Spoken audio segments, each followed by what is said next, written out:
Welcome back to the Link Up. I'm your host, Kim Smith Jenkins, and I'm so glad to be back with you guys as we've taken a little break as the world has been absolutely crazy these days. A lot of devastating events we've faced these past few weeks in our society, from George Floyd, the passing of and the killing of George Floyd in Minneapolis, to protests seen around the world, and really the outcry for social justice, for equality. And here at Link Media, we are all about focusing on diversity, having diverse perspectives, making a space for women to feel included, making a platform for women to be able to speak out and to become leaders and to help change society, whether that's in business, entrepreneurship, and also giving back to the next generation. So with Link Media, we're hoping to really push forward as we're seeing the shift in the culture and society,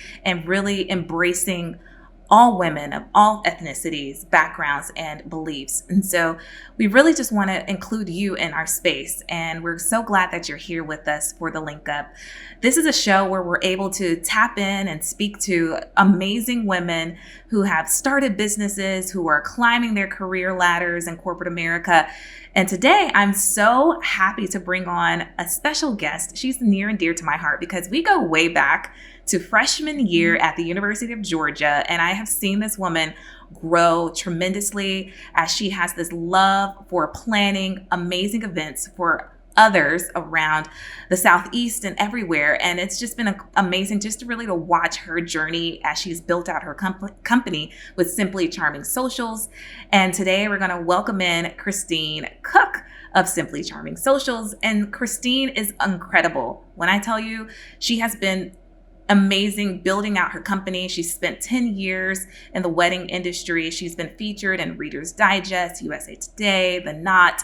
And then also she's creating great resources for you lovebirds out there, those that are getting married soon, those that are thinking about popping the question. So it's great to just really see all that she has. So I'm going to let her spill the tea on all the things that she's bringing with her company. And Kristine, thank you so much for joining us.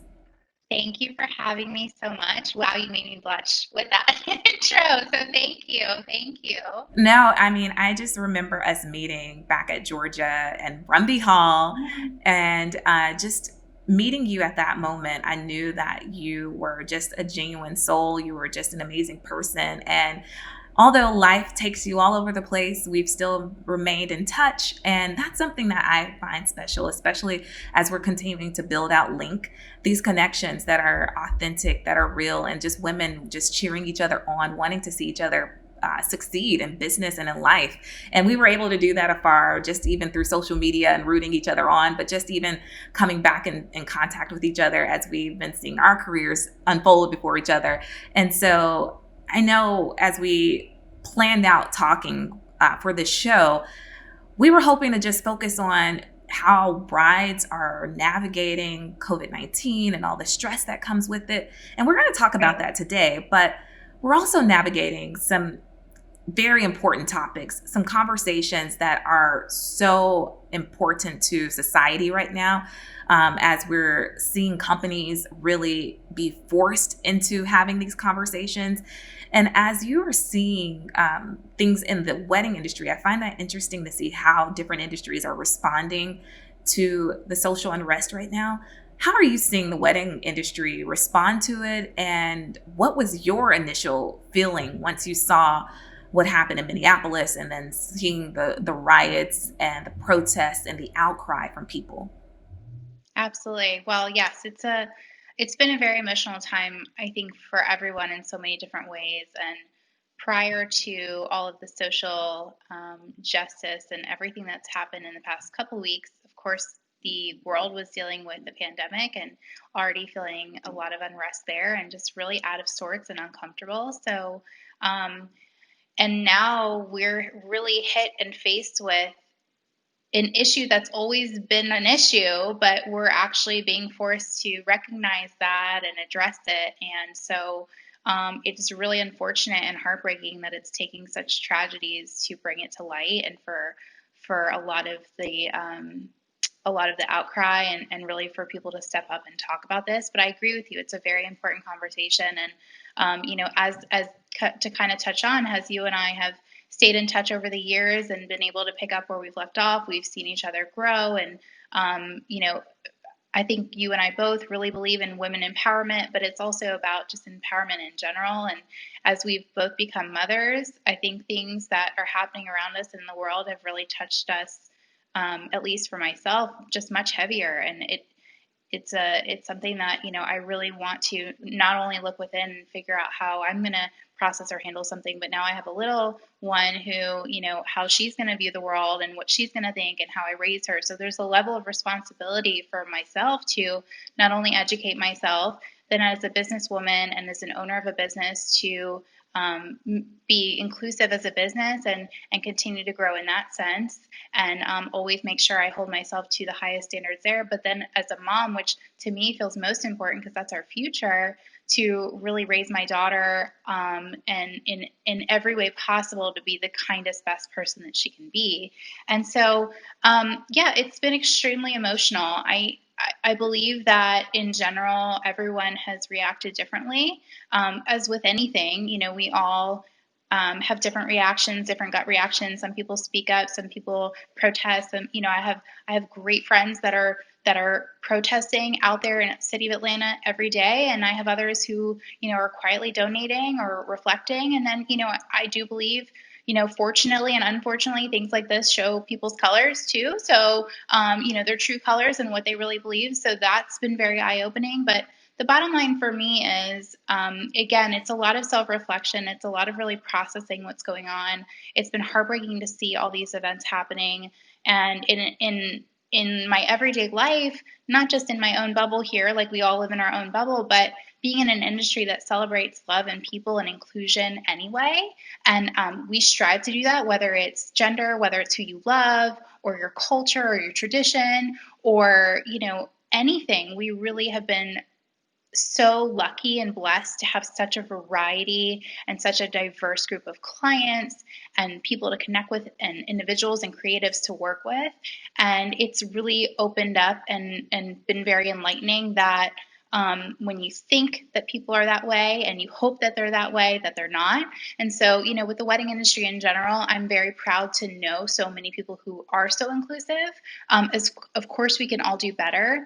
And what my hope is and what I'm striving to do is, again, do better and be more inclusive and diverse. And also too, I think just show that we are. I feel like it's about actions now and not just about the words. It's about actions. So it's, really representing the variety that we actually truly serve. We're representing that in our work, in the media and in the wedding media, just like any media, things have been very, very clearly BIPOC, has been very unrepresented. People of color have been so underrepresented. So really trying to make sure that there's a movement for our industry and the events industry to envelop and just really truly come out there and say, this is who we represent. It's everyone. This is who we're celebrating. It's everybody. This is the definition of love and celebration.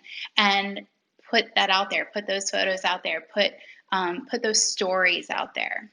Yeah, as you mentioned, action. It's all about action right now and seeing how Yeah. companies are responding. And I'm sure you're getting an inbox that's flooded with responses and corporate statements and things that are coming out from different wedding vendors, bridal gown companies, and so forth. But I think, as you mentioned, about with it not being just about the words, because it's easy to put a social media post out there, it's easy to send out a statement, but it's about the action and inclusivity, that you're intentional about it. Because I think that what we see in the wedding industry so much is that, especially the numbers, right? If we know, like with Black women especially, we know that Black women have this high percentage of Black women who are not married. And so creating that picture of like Black people aren't married, or they don't have a 2-parent household, and we don't see a lot of that represented in our media. And I think it's beautiful to really see the imagery to really bring forth and tear down those stereotypes and really show that love knows no color, and that love is beautiful no matter what race you are. And I think that we can't say we don't want to look at color, because I think it's important to say, I see the beauty in your blackness. I see the beauty in your, this person that's of an Asian descent, or, Hispanic culture. I think it's so beautiful to recognize those things, because you are recognizing the story that's behind it, and the tradition and the heritage and the love that comes from that family. And I think to ignore it is a bad thing to do, because then you're kind of devaluing the ethnicity of that person. And I think that within the wedding industry, it's just going to be beautiful to really see this inclusivity, because of the fact that I love the part about weddings where you get to really share in someone else's culture. I think that's like the coolest part when I get invitations from so many. Like, we have friends that are from Africa. I've been to a Pakistani wedding. I've been to Nigerian. I've been to East African. It's just like all of the different traditions and cultures and their family and the garbs and everything. Like, you get to really take part in something that you don't get to experience in your everyday world. And so I think that if the wedding industry really embraces that, it's just going to show the reflection of what the world truly is. I think. I completely agree with you. And I think that's one thing that I've been so appreciative over the years in growing this industry. I mean, I recall the very first time I did a Hindu wedding. And I recall those clients, not just because it was, a huge event, because it was, and because it was, a wedding that was published and it was a milestone for my career, but because the clients that I had and their families took the time to educate me. I was very upfront and honest with them, saying, I don't know enough about the culture, and I don't know enough about the religion, but I'm here, and I'm here to help you celebrate, and I'm willing to learn. So I'm a sponge. Let me learn, teach me. And I also very clearly had stated and was very aware that just because it was one Hindu wedding, for example, that didn't mean that the next one was going to be the same. And frankly, it wasn't. And so I've just been I feel very honored to be, again, in a career path and an industry that celebrates love. It celebrates stories, celebrates who people truly are, what's important to them, their legacy and their traditions and their cultures, whether it's just like you said, through attire, through food, through prayer.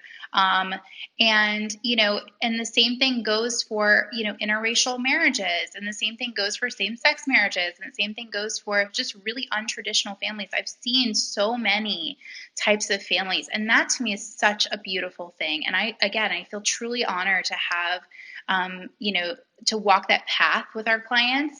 And, because we don't only do weddings, and we do social events as well, just to see how anniversaries are celebrated, and how birthdays are celebrated, and first birthdays in different cultures, and really be able to be part of those. It's just incredible. And I think that education through just being immersed in it Yeah. has been such a fantastic tool for me. I really believe that's such a way to learn. And that's why I think, I really hope that people will open their eyes and their ears and their hearts. And this will force them to, just like the pandemic forced us to stay home and be more intentional about what we were doing. And, there's a lot of things. There's a reason things happen. I Yeah. believe that. So I'm hoping that not just the social change and the justice that, of course, 100% needs to come, because that's a given, but that people really reflect on this and say, how am I bettering myself? How am I going to learn? And how am I going to open myself up to be just a better human being, a better Yeah. human, a better member of society? Yeah, you hit it right on the nail. Being a sponge, absorbing, listening, learning from others, so important. And thinking about how you even mentioned like your first time planning a Hindu wedding. Think back to the very beginning when you even decided to become a wedding planner. What put you in on that track, and what do you love most about being a planner? Sure. Well, I was, as you know, back in the day, so I was studying fashion merchandising. That's what I graduated with from the University of Georgia. Go Dogs. Go dogs. And, I moved to New York shortly thereafter graduation and started my career in the fashion industry. And while I was always passionate and excited about events, I always knew I wanted to be an entrepreneur as well. And so finding myself 4 years in the city, in debt, living by myself, figuring out, struggling to make my way up the ladder in fashion, which takes forever and is very difficult. I was babysitting on the side. I made a connection with a couple that through just some side work that needed help with their wedding. So I had the opportunity to plan the rest of their wedding by chance. Again, it was a very untraditional way of getting my feet wet in this industry. It's a very untraditional family and situation, and it was an incredible wedding. And for the first time that I had ever done an event that for me just felt so personal and special, I also realized that it was something that was going to be remembered with fashion. And so many of our industries were on to the next, on to the next. We're always looking 3 steps ahead in the future. And with weddings and personal events in general, it's really something we savor. So we're able to look back and reflect on. These are memories that we're really giving somebody that they treasure. They're not only just the gathering of itself, but the photos, the stories that come from these celebrations. So I fell absolutely in love. It wasn't something that I always wanted to do. I didn't always want to be a wedding planner like so many people have that aspiration. It sounds very magical, right? But I knew it was going to take a lot of hard work. So I moved back down to Atlanta.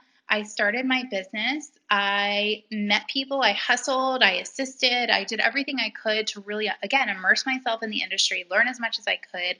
And very quickly, I realized that I was able to use my strength of not only creativity, but also organization, and really balance those two. So I've been able to, it's been a decade now, which is crazy to say. This month is about 10 years since my first wedding, which is just again incredible feeling, and it's hard to process that too. But it's been a lot of really being able to figure out where my niche is in the market, what the couples are that I like to work with, who the clients are that I like to work with, and that in of itself is just a wide variety of group of people. I don't work at the same venues over and over too often. I don't work with the same type of couples or the same design aesthetic, and that has kept my job so exciting and just so fulfilling. So it's been really fantastic. And of course, when you're planning with somebody such an emotional experience, there's a lot that goes into that. And I know when you planned your wedding and I planned my own wedding, being a bride, that's a whole Oh my chapter. gosh. But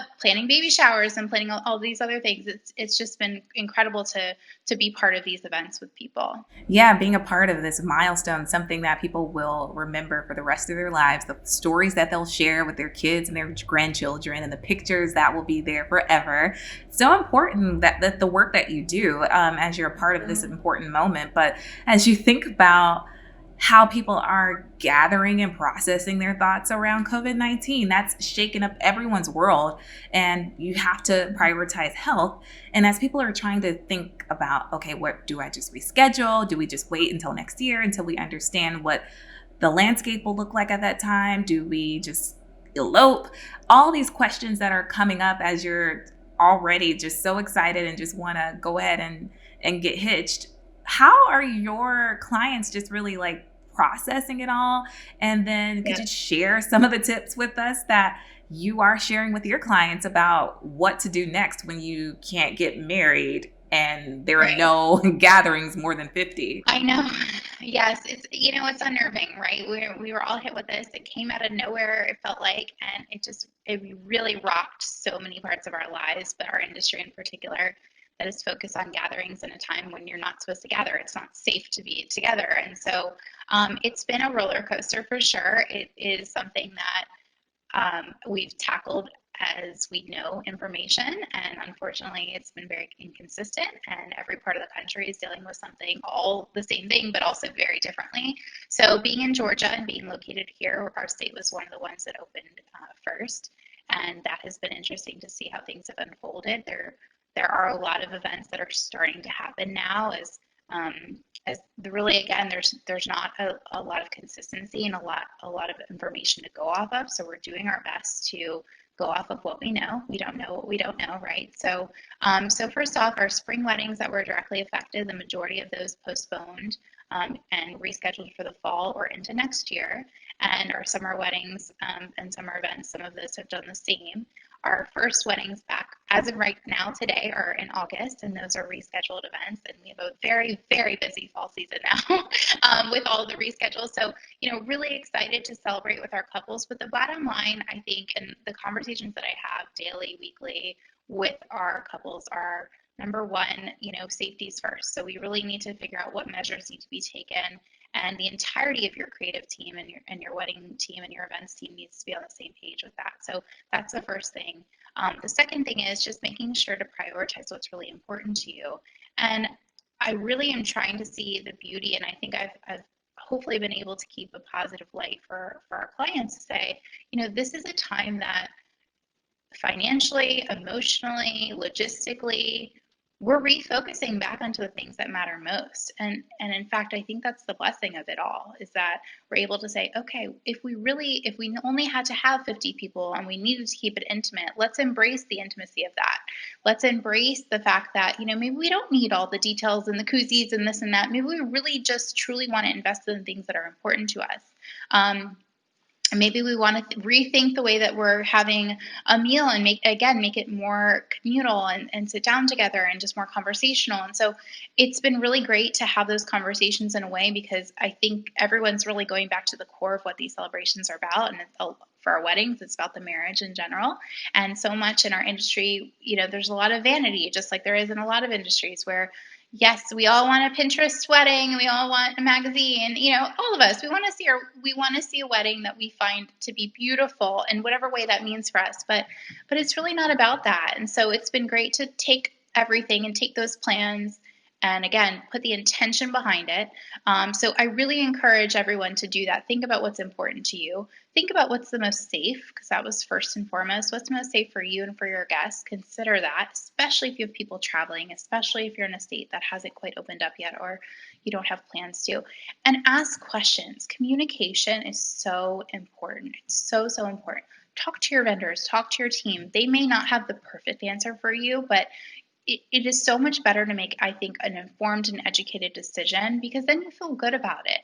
It is already a very emotional time. It's already, unfortunately, not going to look as we planned. We know this now. That is the truth now. It will not look the way that it's supposed to, whether it's because it's exactly as planned but not on the same day, it's a year later, or whether it's because it's half the size or some of the details have changed. So embracing that it won't be the same, being positive that it could be better, speaking and communicating with your team. If you have a planner, lean on them. Lean on them. Ask them for help. Ask them for more help. We've had several clients that have asked us, come back to us, that we were working together on a little bit smaller of a basis, that have said, we need help now. And that's what we're here for. And so, lean on the people that can really help you. And then, beyond that, I would just say prioritize. Really prioritize the things that are important in your life.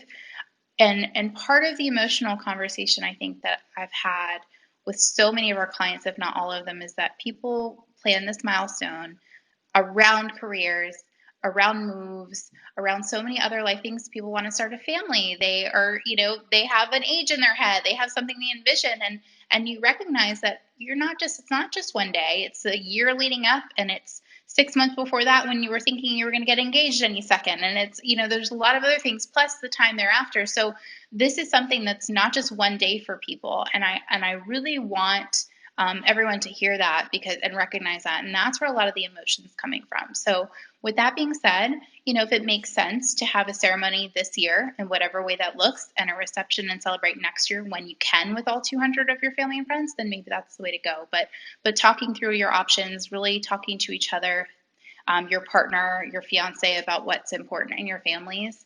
And I think that'll give some clarity. All great advice from you, Kristine. I think one of the biggest pieces that I've gathered, even from some of my girlfriends that are currently engaged, mental health. It's so important to take time to pull back, because it's already stressful, as you mentioned. We both, getting to that point of marriage, and you're so excited and you want to plan everything out. You have your Pinterest board, you have all these expectations in your head, and now you're hit with a pandemic. And so just making sure that self-care and that time to just really pull away and just focus, like you mentioned, focus on what it's all about, and that the love between you and your fiance is so important. And so I think mental health is something that we can all like agree on right now is so important across the Absolutely. board. Yeah. Absolutely. And as somebody, myself who deals with anxiety as well, this is a time where everyone is just hyper anxious, hyper aware of what's going on, has a lot of emotions and feelings. My best tip, self-care, you said it, doing the things that make you feel good, whether it's reading, whether it's binge watching, whether it's a reasonable amount of wine every night, whatever that is that makes you feel good. But also lean on your loved ones, lean on those who are there for you, the ones that are going to celebrate you, whatever that means, your partner in life that you're going to get married to.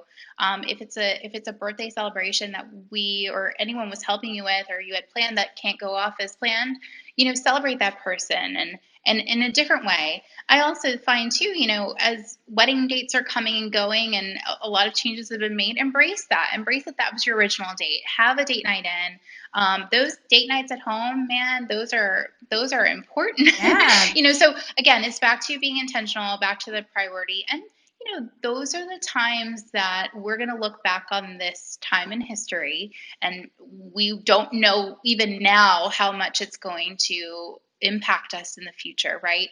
With everything that's going on socially, health-wise, all the different crises that we have in our world right now, but making the best of it in any way we can, whether it's bettering ourselves, whether it's celebrating our love, whether it's saving money, whether, whatever that means. And I think that really helps. And I also say, just give yourself grace. Give Giving yourself grace yourself and be grace. patient. That, Give yourself that grace. yeah. Be patient. We all, I say it to myself too. We all need that. We all really need that, because we would all love for this to all go away and be peaceful and better. But there's actually things that need to change. And so we're gonna figure it out. But yeah, that self-care is so important. So So important. important. So my favorite And part I of the would say too, show. encourage your loved one too. I think the guys are sometimes forgotten and they're not as big on the self-care, but if you see your love that needs, Yeah. if he or she needs a little bit of help, especially for the guys too, if they need a minute, go take a minute, go read a book, make them have that break too, because then they are sane and they can keep us sane. Yeah. So we all deal with things differently, but encourage your loved ones too to do the same thing.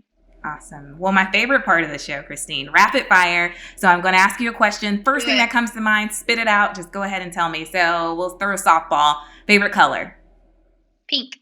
Favorite wedding movie? Wedding movie. Oh my gosh. 3, 2, Oh, it's so 1. hard, so hard. I guess The Wedding Planner. Oh, there you go. Perfect. Number one thing you have to have in your wedding planner toolkit. Oh, sewing needle and thread. Awesome. Got to sew up those groomsmen pants when they split. Favorite It happened. reception item, like food item? Food.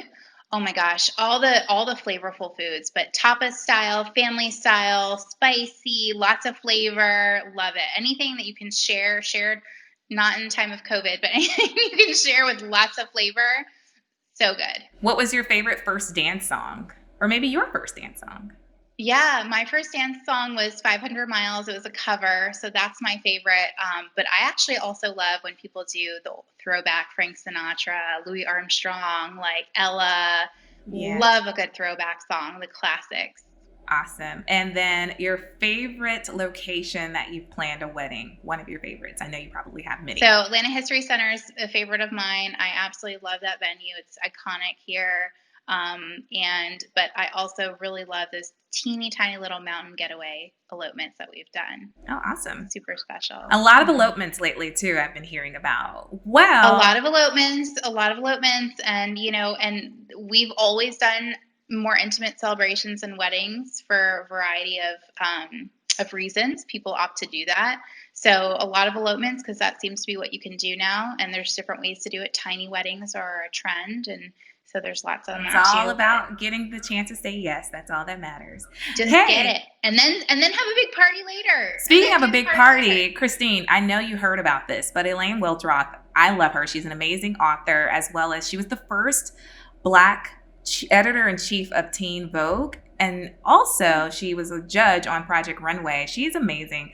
And she basically had this bomb wedding on her Brooklyn stoop, and she had a social distancing party. And then she later had a virtual block party. So they shut down the block that she lives on, and she just let everyone kind of spread out. They had the DJ going. She had this beautiful gown.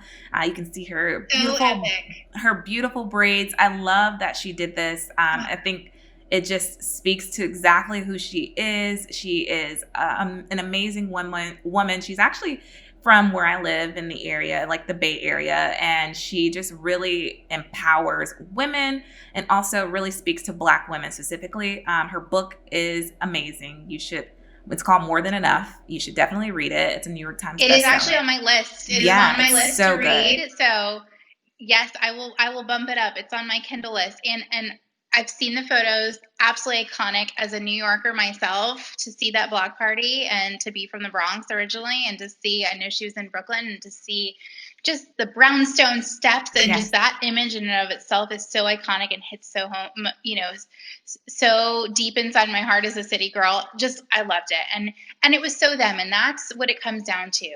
Pre-COVID, pre-social unrest, pre all these things. What is it that represents you? What is it that you're going to remember, your friends are going to remember, your family, and how do you best celebrate your love? And that to me was it was iconic. I mean, truly. I mean, it's in Vogue magazine now, so it's definitely incredible. Definitely and those deserving. and those are the things I tear out. Those are the things that I keep to say, that's why I do what I do, because someone was able to tell their story in a way that was so reflective of who they are without all the noise, because they couldn't, but also because they didn't have to or didn't need to.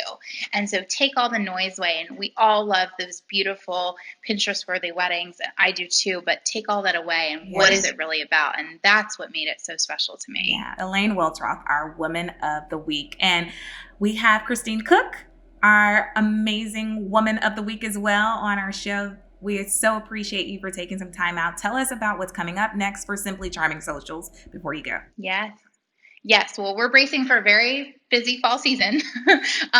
We have really developed Charm School, which is our educational side of our business, where we have and share lots of information for brides specifically. But the goal with that is to, in the near future, reach newlyweds and hostesses and really build that entertaining side so that people can get the tips and advice that they need to help celebrate all of life's celebrations. So I am going to be unrolling that, and my team and I, in the next year or so. So looking forward to sharing all of that information and content, and really focusing on, the beautiful intentional ways to celebrate, but also the etiquette side and the history of things. So that's really exciting. And we're very, very, very excited to celebrate with our clients coming up soon. I hope we don't have too many more roadblocks. And I'm trying to stay positive on that. So let's all keep our fingers crossed for all of our couples and clients everywhere worldwide that want to just do it already and celebrate and get married. But we're very excited for that, and looking into 2021, even 22 now. So the future is bright. And in the meantime, I'm here with my little and my love, and we're just hunkering down, and as they say in the South, and social distancing, and really enjoying the beginnings of summer with the 3-year-old too. So well, I enjoyed talking with you. Thank you so much. You're a phenomenal woman, and I'm so excited to see all that's coming up for you with Simply Charming Social. So thanks for joining us. And you guys, thank you for tuning in to the Link Up. Make sure to follow us at Link Media on all social platforms. We can't wait to continue to share our journey with you as we continue to grow our tribe and our company. We'll see you next time on the Link Up.